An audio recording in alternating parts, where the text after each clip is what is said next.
lupa pula puji syukur kita panjatkan kepada Allah Subhanahu wa taala. Yang mana hingga saat ini kita masih diberikan nikmat kesehatan sehingga kita bisa melakukan aktivitas dan berkumpul di acara kita yang berbahagia ini. Dialog refleksi akhir tahun 2024. Senang sekali saya, Megi Evanka selaku host, bisa berada di tengah-tengah diskusi kita yang penuh inspiratif ini di sore hari ini. Baiklah, yang mana kita ketahui bahwasannya tema yang akan diambil adalah mengenai menyikapi kebijakan Kemendikti-Saintek kemana arah pendidikan di tahun 2025 mendatang. Yang mana kita tahu bahwasannya pendidikan merupakan pilar utama untuk kemajuan kebangsaan Indonesia. Nah, juga kita tahu bahwasannya di sepanjang 2024 ini sudah banyak banget perubahan inspiratif ataupun inisiatif dari pemerintahan ataupun menteri dalam menyikapi pendidikan gitu. Bahwasannya kita tahu pendidikan itu kalau cuma kita bahas pendidikan itu adalah hal yang sangat luas. Apalagi juga di global ada yang namanya SDGs, Sustainable Development Goals, pembangunan berkelanjutan yang dilakukan oleh 193 negara pada tahun 2015 yang akan dirancang bisa terpenuhi di 2030 dengan 17 elemen yang pastinya salah satunya itu adalah tentang pendidikan berkualitas atau equality education gitu. Jadi berarti kan harus ada pendidikan yang berkualitas nih dari 17 elemen ini untuk pembangunan berkelanjutan. Nah, akan banyak banget isu yang akan kita bahas. Salah satunya mengenai pembiayaan pendidikan mungkin seperti UKT ataupun uang pangkal dan beasiswa seperti itu. Selanjutnya saya ingin menanyakan kepada para narasumber nih yang sudah berada yang sangat luar biasa mengenai beberapa segmen ini. Tapi sebenarnya saya akan menyapa kepada seluruh narasumber yang hadir pada hari ini. Ada Abangda Ansyaat Tanjung ST selaku Ketua IMMMI SU.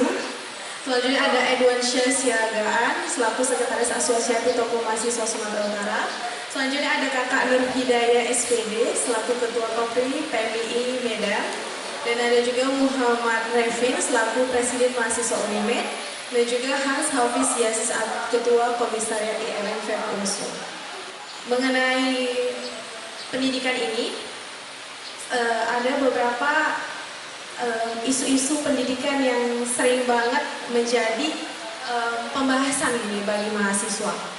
Yang pertama itu mengenai UKT mahal.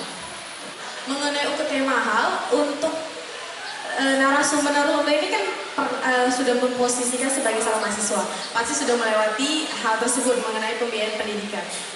Bagaimana tanggapan terhadap pembiayaan UKT yang kita tahu selalu ada lonjakan atau kenaikan, walaupun tidak banyak dan tidak signifikan seperti itu. Mungkin bisa dijawab. Lemparkan kepada Edwan Syah. Baik, terima kasih moderator. Mungkin saya tidak akan memperkenalkan diri lagi. Tadi yang disampaikan oleh moderator terkait tentang nama serta instansi atau organisasi yang saya bawakan di forum kali ini. Jadi terkait tentang uang kuliah tunggal atau UKT yang kita sebut umumnya di kalangan universitas. Saya memandang bahwasanya kita ambil dasar dari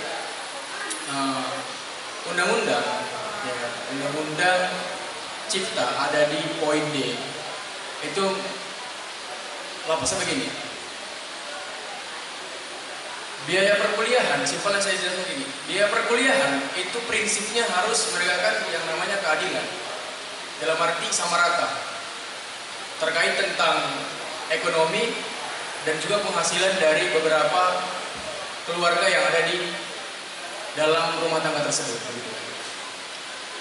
Dengan UKT yang menunjang, satu contoh kasus yang terdapat di dalam Universitas Sudirman di tahun 2020, UKT yang di Universitas Sudirman itu UKT 5 di angka 2, sekian juta.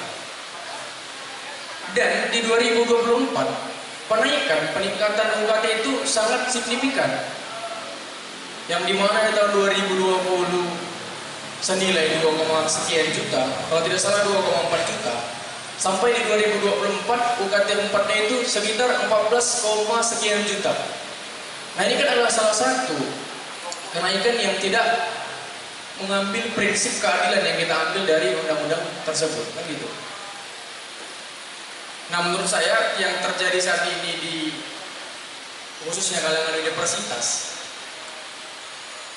dalam permasalahan kenaikan UKT, banyak juga para mahasiswa yang memutuskan untuk berhenti kuliah karena biaya yang sangat besar. Gitu. Mungkin ini yang harus nanti kita pecahkan solusinya, apa yang kita cari jalan keluar supaya bisa sama-sama meringankan atau mengambil jalan tengah supaya seluruh masyarakat, seluruh pemuda diberi kesempatan untuk bisa berkecimpung dalam perkuliahan, itu menjadi mahasiswa di universitas. Mungkin itu dari saya kembalikan kepada moderator. Terima kasih, sangat luar biasa tanggapannya. Saya mau dong tanya kepada Presma Unimed, tanggapannya yang ini mengenai peningkatan UKT, karena kita tahu juga Unimed juga termasuk yang sering ya terjadi namanya peningkatan UKT. Terima kasih. Terkait dari pertama kenaikan UKT. Nah, kenaikan UKT sendiri kan berasal dari yang namanya lonjakan. Nah, lonjakan yang terjadi itu kan biasanya terjadi di PTNBH, Badan Hukum. Jarang itu terjadi di BLU, Badan Layanan Umum. Nah, ketika mungkin terjadi di PTN Badan Hukum, itu kenapa regulasi khusus kampus yang memang menerapkan dan punya badan hukum sendiri tanpa diatur oleh pemerintah. Itu badan hukum. Ketika di contoh Universitas Negeri Medan, Badan Layanan Umum. Nah, ketika di BLU sendiri memangnya tidak lebih dari 7,5 sebenarnya. Kalau untuk di jalur ujian maupun prestasi. Tapi kalau di jalur mandiri pasti ada biaya BIP, pembangunan. Nah, sebenarnya yang jadi masalah adalah regulasi seperti apa yang diciptakan oleh kampus sendiri, kampus manapun itu terkait dari penetapan UKT. Terkadang bisa menjadi yang seperti saya tahu, sebenarnya indikator untuk penaikan ataupun penetapan UKT itu pertama berasal dari harta mahasiswa, harta orang tua, harta keluarga biasanya. Itu indikator yang pertama. Indikator kedua apa? Pekerjaan orang tua. Namun kita lihat sendiri pertama, ketika ada pekerjaan orang tua PNS ya. Nah, PNS ini banyak sebenarnya dianggap sebagai yang paling mampu. Tapi kadang kita lihat sendiri di belakangnya PNS sendiri juga punya banyak tanggungan UKT. Nah, terkadang itu yang sangat memberatkan dari UKT tadi. Nah, sebenarnya terkait masalah solusi atau cara ke depannya, kampus sebenarnya juga contoh kampus yang BLU, Badan Layanan Umum, sebenarnya tidak bisa menetapkan serta-merta penurunan UKT. Kenapa? Yang pertama inflasi. Inflasi sendiri bisa terjadi di kampus, bukan hanya negara maupun daerah. Tapi kembali apa sih solusi sebenarnya? Yang pertama, salah satu kampus besar, saya ambil contoh Institut Teknologi Bandung, ITB, melakukan pemberdayaan alumni, membuat iuran di alumni. Untuk apa? Beasiswa ke mahasiswa yang kurang mampu tadi. Nah, sebenarnya itu harus diterapkan di kampus-kampus lain. Kenapa seperti itu? Ya, ketika punya alumni itu diberdayakan. Yang kedua, bekerja sama dengan pihak swasta. Karena biasanya ketika ada beasiswa masuk, itu kan swasta masuk sendiri. Kenapa kampus terkadang tidak inisiatif? Itu sih. Seharusnya kampus itu inisiatif mencari juga solusi. Seperti apa yang bisa mereka berikan ke mahasiswa. Contoh, saya punya satu kasus, teman dekat saya pernah mengalami kesulitan dalam membayar UKT. Nah, ketika dia memang diberikan solusi, dia berikan solusi dengan apa? Dengan yang namanya mengadu pada dosen, tapi dosen itu juga dikutip. Dosen-dosen dikutip untuk membantu dia. Sebenarnya itu menjadi solusi pertama, tapi kan kita tidak bisa kembali lagi pada dosen. Dosen juga manusia yang tidak punya harta banyak, tapi kembali lagi ketika terkait dari tingginya UKT, harusnya ada satu solusi dari kampus yang memang tidak memberatkan mahasiswa. Dan apa ya? Itu tadi pemberdayaan alumni, terus pengajakan atau mencari swasta yang bisa diajak kerjasama. Contoh mungkin ada perusahaan swasta yang bisa mendeliver, atau biasanya BUMD juga bisa, kan bagian dari daerah juga itu sudah bisa. Tergantung bagaimana sebenarnya kebijakan kampus.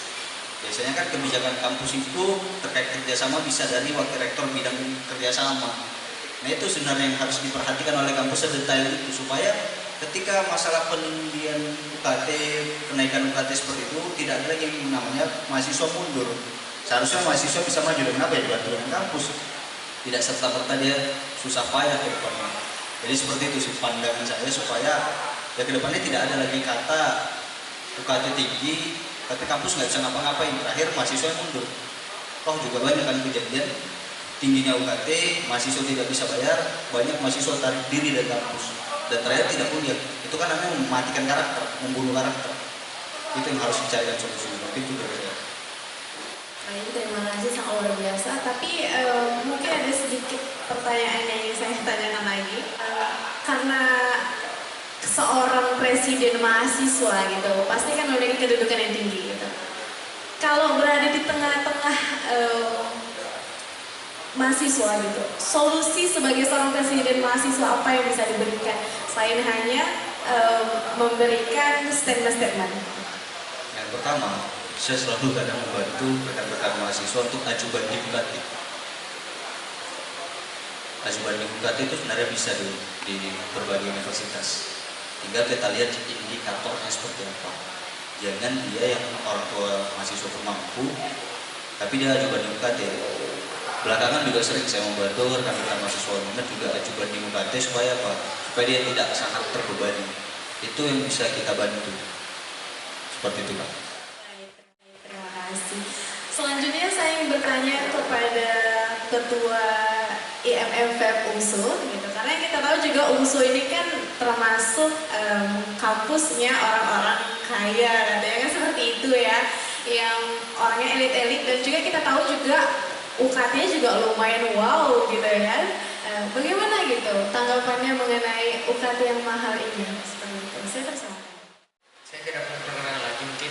Kalau dari saya tersendiri, karena saya termasuk dari kampus swasta yang juga mengamati bagaimana adanya lonjakan UKT terhadap kebijakan dari pemerintah yang itu berpengaruh ke beberapa PTN, termasuk mungkin kepada swasta yang akhirnya tertekan dengan adanya UKT. Dan yang saya ambil adalah secara umum, secara general. Kita berbicara saat ini tentang mahasiswa-mahasiswa yang saat ini sudah berkuliah, tapi kita juga harus memperhatikan bagaimana calon-calon mahasiswa yang terpengaruh atas landasan itu, atas keputusan kebijakan lonjakan-lonjakan yang ada. Sehingga seperti yang disampaikan, kadang-kadang yang sering dianggap mampu oleh pihak-pihak kampus itu sebenarnya tidak semuanya mampu bagi calon-calon mahasiswa. Seperti yang disampaikan Presma tadi, bahwasanya golongan-golongan yang dinilai oleh pihak kampus atau dari pemerintah itu kadang tidak tepat dari bagaimana keputusan yang mereka ajukan atau keputusan yang mereka keluarkan terhadap kenaikan UKT. Maka dalam taraf ini yang saya perhatikan adalah terutama kita di Sumatera Utara, banyak dari kita yang domisilinya itu bukan di kota-kota, tapi domisili dari mungkin pelosok-pelosok desa yang itu tidak terakomodir dengan perguruan tinggi di sana gitu. Maka mereka harus merantau ke sini dan harus berjuang untuk itu. Maka ketika ada kebijakan ini akan mempengaruhi bagaimana dasar pendidikan kita ke depan. Terutama dalam taraf mungkin kalau saya di swasta, saya merasakan bagaimana akhirnya kenaikan dari UKT PTN itu juga menekan bagaimana swasta yang lain-lainnya, sehingga peningkatan itu juga berpengaruh terhadap bagaimana kami atau perantau-perantau yang akhirnya terkadang mereka juga sulit ekonomi karena merantau di sini, kemudian ditekan dengan bagaimana biaya-biaya yang itu ada juga selain di UKT tersebut gitu.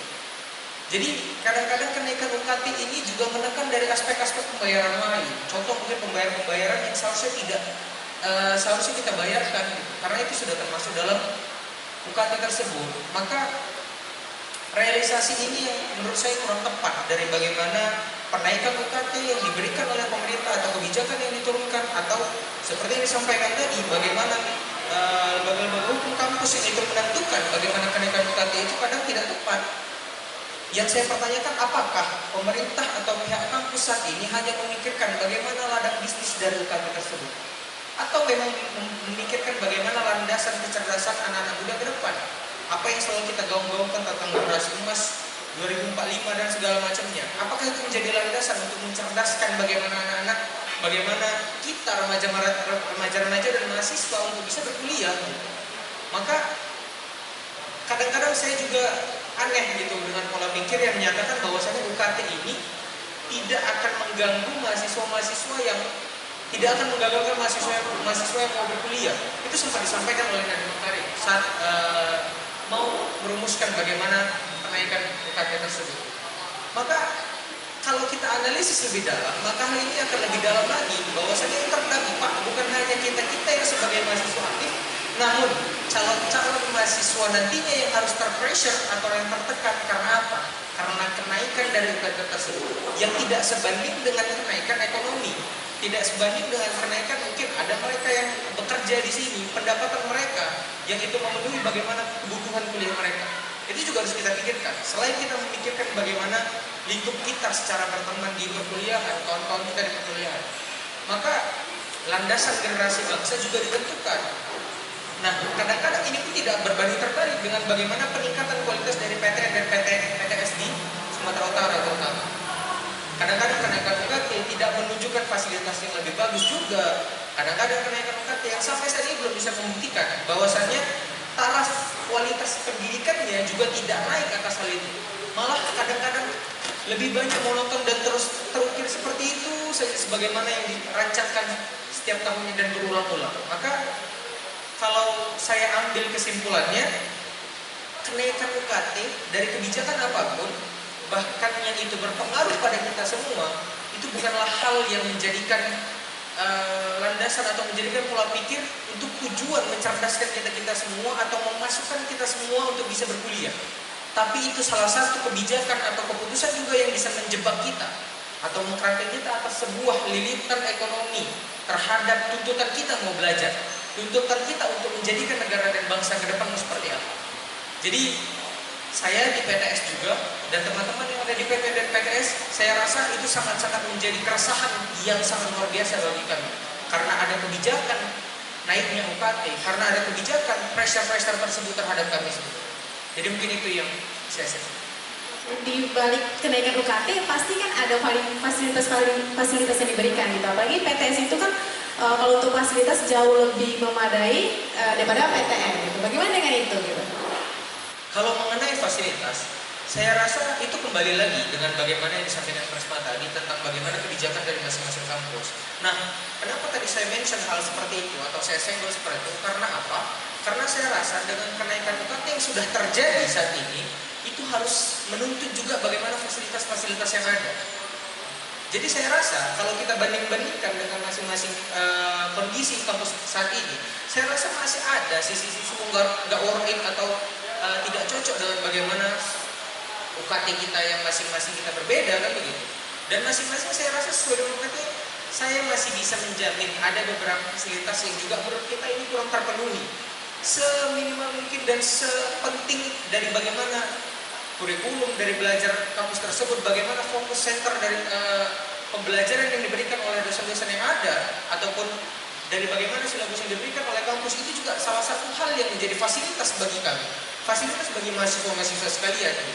Jadi kalau saya dibandingkan melihat fasilitas-fasilitas umum di kampus, saya lebih memandang bagaimana dengan adanya kenaikan UKT, pemerintah bisa membuktikan atau PTN bisa membuktikan bahwasannya kenaikan kualitas dari pendidikan yang diajarkan itu bisa berpengaruh. Kenaikan kurikulum yang diajarkan itu juga bisa berpengaruh. Jadi jangan hanya sekedar mengikuti kebijakan, namun tidak berbuat apa-apa atas efek dari kebijakan itu. Termasuk mungkin ketika kita diam, kita mengeluarkan uang untuk bayar UKT dan segala macamnya, tapi kita tidak mendapatkan peningkatan apa-apa nih. Itu sama dengan sia-sia bagi kita, sama dengan hal-hal yang kosong, sama dengan kita menjalankan tapi kita tak mendapatkan feedback balik atas apa yang paling utama kita inginkan.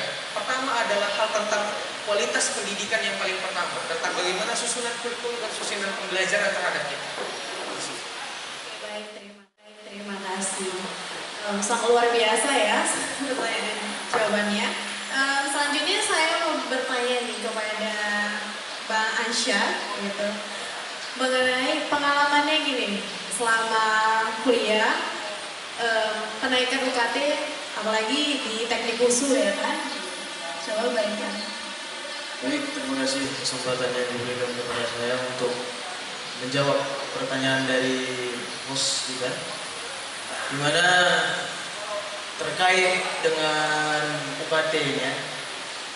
Kalau kita melihat secara diksi kata, UKT itu disingkat dengan kata uang kuliah tunggal. Tapi banyak sekali di masa zaman sekarang ini UKT ini diplesetkan dengan makna uang kuliah tinggi. Kenapa diplesetkan dengan kata uang kuliah tinggi? Karena memang kejadian fakta di lapangan memberikan kepada kita pemahaman bahwasanya uang kuliah tunggal yang dibebankan kepada mahasiswa itu di luar daripada kemampuannya. Memang kalau kita lihat secara megaskopis, di dalam penentuan UKT uang kuliah tunggal itu didasarkan pada pendapatan pekerjaan orang tua. Seperti yang dikatakan sama Presma Unimed tadi, bahwasanya UKT itu banyak sekali proses di dalam administratifnya. Misalnya seperti melengkapi data pribadi, dari segi salary, gajinya berapa orang tua, pekerjaan orang tua apa.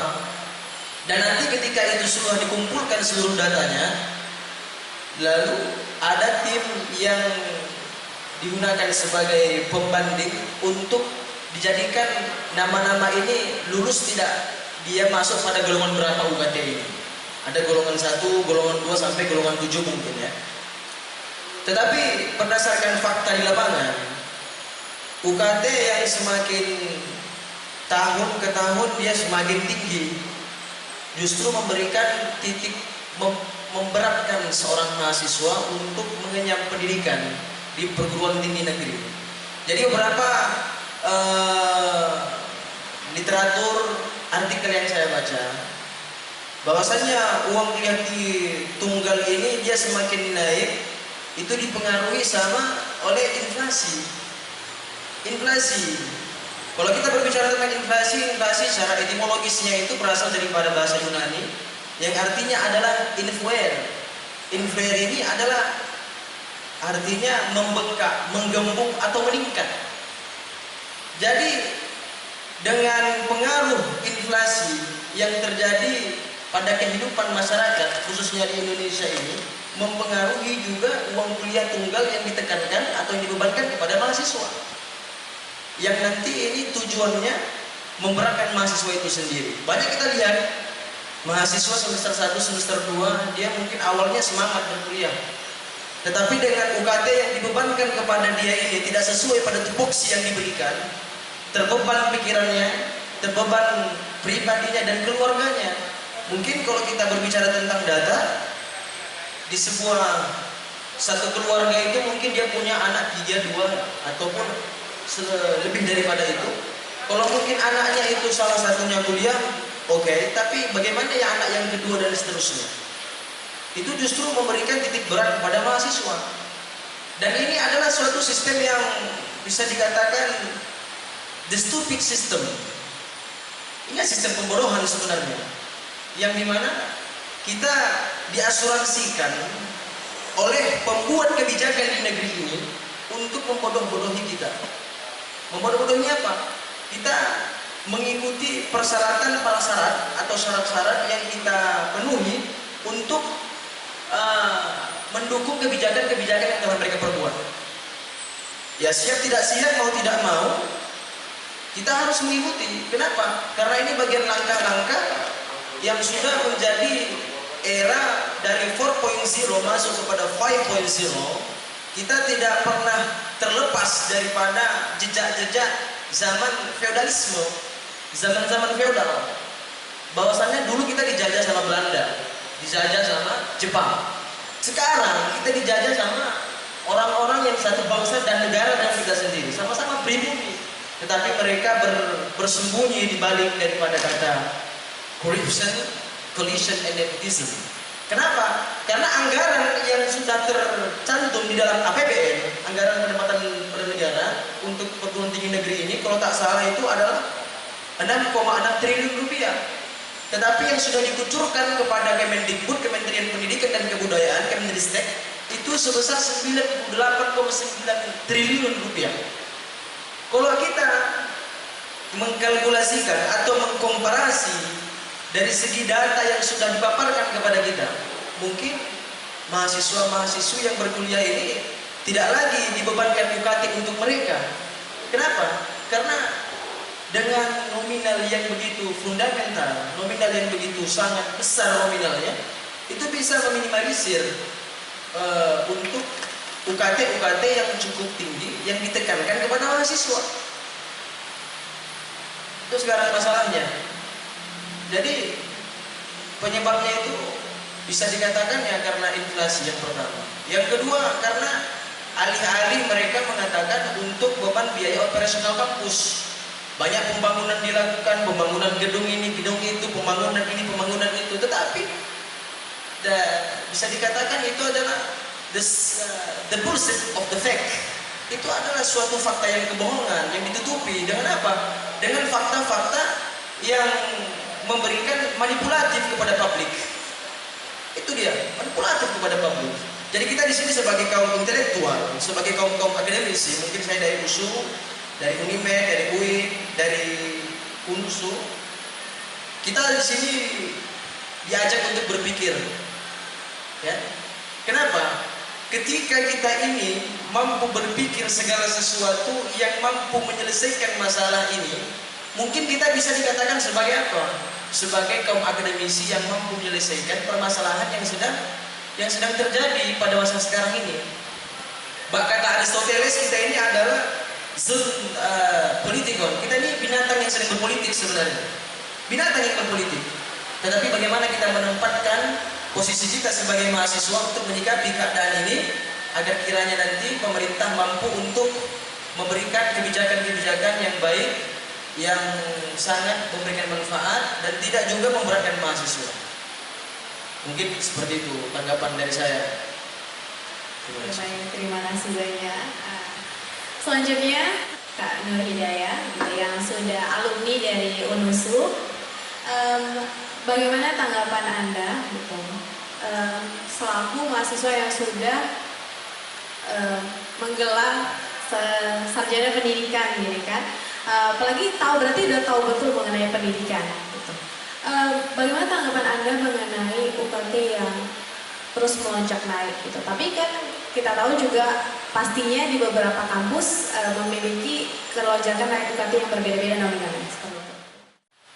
Baik, terima kasih kepada moderator. Mungkin di sini terkait UKT ya, saya menanggapinya secara global, nggak mungkin dari kampus kita ya, karena juga UNUSU itu terbilang kampus baru, juga swasta yang mana UKT-nya itu juga cukup rendah dibandingkan kampus-kampus lain, masih terjangkau. Jadi di sini saya menanggapi juga tadi dari teman-teman udah semuanya dibicarakan kan. Jadi di sini saya memandang dari sisi terkait UKT yang naik terhadap mahasiswi. Bagaimana kita berbicara terkait UKT ini, banyak mahasiswi-mahasiswi, bagaimana UKT itu tinggi, dinaikkan tapi tidak tepat pada sasarannya. Memang banyak faktor-faktor yang mempengaruhi seperti background keluarga, penghasilan keluarga. Tetapi kita perhatikan juga di balik itu, bagaimana mahasiswa dan mahasiswi yang ingin berpendidikan tinggi itu tidak dibiayai oleh orang tua, tetapi biaya sendiri. Banyak itu mahasiswi khususnya ya, mahasiswi yang memang bekerja paruh waktu supaya bisa mengenyam pendidikan tinggi. Jikalau UKT terhadap dia berdasarkan background keluarga itu dinaikkan, sementara di sisi lain dia itu untuk membiayai UKT-nya biaya pribadi. Bagaimana lagi dia ingin membiayainya, membiayai hidupnya? Karena kita berbicara terkait UKT ini kan banyak itu di Sumatera Utara, kita bicara ke Sumatera Utara, lingkupnya PTN dan PTS. Mahasiswi-mahasiswi itu banyak yang perantau, anak kos. Jikalau UKT itu diberatkan kepada mahasiswa tersebut, dampaknya satu, mereka itu untuk membiayai dirinya sendiri berat. Tidak mungkin lagi kepada orang tua atau keluarga, karena kan ada faktor-faktor tertentunya. Seperti keluarganya punya tadi, mungkin satu keluarga punya anak yang 3 atau 4, dia kuliah, bagaimana dengan adik-adiknya yang mungkin mengenyam pendidikan SMA, atau juga ada yang kuliah semester awal, atau mungkin juga mempunyai kakak yang semester akhir. Faktor-faktor yang dinaikkan tersebut, faktor-faktor ketinggian UKT tersebut berdampak yang cukup miris kita perhatikan. Mahasiswi-mahasiswi yang bekerja paruh waktu berdampak ke mentalnya itu down.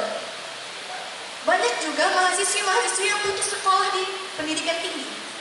Terkhusus saya berbicara di UNUSU. Walaupun UNUSU terbilang UKT-nya terjangkau, tetapi ada faktor-faktor di mana terkait pendidikan-pendidikannya itu yang memang mempengaruhi dari biaya kehidupan. Putus pendidikannya, dampaknya itu kita perempuan sebagai pendidikan awal untuk anak ke depannya, untuk generasi bangsa selanjutnya. Jikalau kita tidak mengenyam pendidikan, bagaimana untuk generasi bangsa selanjutnya? Berbicara tentang UKT di dunia pendidikan, terkhusus di Sumatera Utara tersebut, saya rasa itu memang harus diperhatikan kembali, harus ditelaah kembali apa dampak-dampaknya terhadap mahasiswi. Itu sih menurut saya, karena saya juga tidak bisa membahas terkait UKT di UNUSU, karena UNUSU juga kampus baru. Jadi saya rasa ini secara global saja. Itu dari saya, terima kasih.